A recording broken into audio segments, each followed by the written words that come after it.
তৃণমূল কংগ্রেস জিন্দাবাদ, তৃণমূল কংগ্রেস জিন্দাবাদ। দীর্ঘদিন থেকে আলগাপুর এলাকার একটা মেগা পিএইচই প্রজেক্ট বাস্তবায়ন করার লাগে ভারত সরকারে 2016 107 কোটি টাকা বরাদ্দ করছে। এই 107 কোটি টাকা সম্পূর্ণ লুটে খাওয়া হয়েছে। আজকে আমরা স্থানীয় প্রতিনিধি সকল এবং বিভাগীয় কর্মকর্তা সকল থাকার পরেও আলগাপুর এলাকার মানুষের যে স্বপ্ন আসলো যে মেগা পিএইচই প্রজেক্ট তৈরি আর মেগা পিএইচই প্রজেক্ট হওয়ার পরে মানুষের ঘরে ঘরে জল যাইব, এই ঘরে ঘরে জল যাওয়ার স্বপ্ন মানুষের আজও আদুরা রয়ে গেছে। আজকে প্রত্যেকটা মানুষের ঘরেও মেগা পিএইচই প্রকল্প থেকে জল দেওয়ার লাগিয়া হাউস কানেকশনের নামে 2017 ইংরেজিতে 450 টাকা করে হাইলাকান্দি পিএইচই বিভাগে কালেকশন করছে, যে প্রত্যেকটা মানুষের ঘরেও এই পিএইচই এর জল যাইব এবং এই নামে 450 টাকা ফিস দিতে হইব।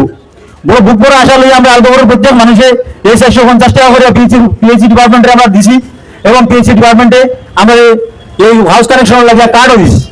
কিন্তু আজকে দুঃখের বিষয়, আজকে প্রায় 10 বছর অতিবাহিত হয়ে গেছে, একটা পিএইচই কেউ দেখিয়াও এক বিন্দু জল মানুষে মুখ গলে পাইছে না, কুল্লি গলে লাগিয়া পুরা জল পাইছে না। এই মেগা পিএইচই প্রজেক্ট চালু হওয়ার আগে আলগাপুর এলাকার 14টা জিপির মধ্যে প্রায় 40টা পিএইচই স্কিম আসলো। এই 40টা পিএইচই স্কিম ঠিক টাইমে যথাযথভাবে জল সরবরাহ করতো এবং মানুষের জল পাইত। আর এই মেগা পিএইচই স্কিমটা আবার পরে থাকিয়া এই 40টা স্কিম বন্ধ হয়েছে। এই স্কিমগুলো বন্ধ হওয়ার পরে থাকিয়া মানুষের আশা করছে যে মেগা পিএইচই চালু হইলে আমরা জল পাইব, কিন্তু দুঃখের বিষয় এই মেগা পিএইচই আজও বাস্তবায়ন করার কোনো ধরনের নাম নাই, কোনো ধরনের সম্ভাবনা নাই। আসাম সরকার বিভিন্ন সময় জিরো টলারেন্সের কথা হয়, কিন্তু আলগাপুর মেগা পিএইচই প্রজেক্ট নিয়ে যে এত বড় দুর্নীতি হয়েছে, এই দুর্নীতির না কোনো তদন্ত আছে, না কোনো ব্যবস্থা আছে, সাধারণ মানুষের সুবিধার কোনো চিন্তাধারা এই সরকারের কাছে নাই। এবং পরিত্যাগের বিষয়ে আমার আলগাপুরের বিধায়ক নিজামুদ্দিন চৌধুরীও 10 বছর থাকিয়া এই আলগাপুর থেকে জনপ্রতিনিধিত্ব করার পরেও এই মেগা প্রকল্প নিয়ে বিধানসভা হোক আর বিভাগীয় কর্তৃপক্ষের সাথে হোক কোনো ধরনের রাস শব্দ ব্যবহার করছেন না। আজকে আলগাপুরের মানুষের যে আশা, যে প্রত্যাশা, যে দাবি, এই দাবি উপস্থাপন করার দায়িত্ব জনপ্রতিনিধি হলো।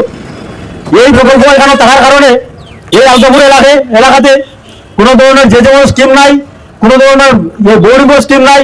আগে পঞ্চায়েত ডিপার্টমেন্টের যে বিভিন্ন এলাকাতে এই বোর্ডিং স্কিমগুলা, টিউবওয়েলের স্কিম, টাকা পাম্পের স্কিমগুলো লো হইতো, কিন্তু এই মেগা পিএইচই থাকার কারণে এই এলাকাতে এই ধরনের কোনো সম্ভাবনা স্যাংশন থাকে না।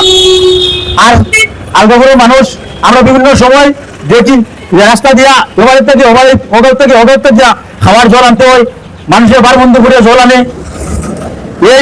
এই যুগ 2026 ইংরেজি যুগ যদি মানুষের জল ওভারের থেকে পর্যন্ত বলে আনতে লাগে, তাহলে এই সরকারের যে ডেভেলপমেন্টের যে বিকাশের যে ভুল বয়ানি যেটা, এটা সম্পূর্ণ মিথ্যা প্রবঞ্চনা দিয়া, মিথ্যা প্রলোভন দিয়া মানুষের কাছ থেকে ভোট আদায় করা ওই গেছে বর্তমান সরকারের এবং জনপ্রতিনিধির দায়িত্ব। আজকে তৃণমূল কংগ্রেসের আদর্শ হয়ে গেল গিয়া বিকাশ নিয়ে রাজনীতি করা, উন্নয়ন নিয়ে চিন্তাধারা করা, মানুষের জনস্বার্থ নিয়ে চিন্তাধারা করা, মানুষের সুবিধা নিয়ে আন্দোলন করা। সুতরাং আমরাও আজকে এই প্রকল্প অতি শীঘ্রই যদি বাস্তবায়ন করা যদি না হয় এবং এই প্রকল্পের দুর্নীতি কিতা হয়েছে, এই 150 কোটি টাকা কোন দিকে আত্মসাৎ করা হয়েছে, কারা আত্মসাৎ করছে, কিভাবে আত্মসাৎ করছে, এই ব্যাপারে আমরা তৃণমূল কংগ্রেসে আজকে সিরিয়াস তদন্ত দাবি করে। আলগাপুরের মানুষের জল পাইতে হইব, আলগাপুরের মানুষের নামে বরাদ্দ করার টাকার সম্পূর্ণ হিসাব দিতে হইব।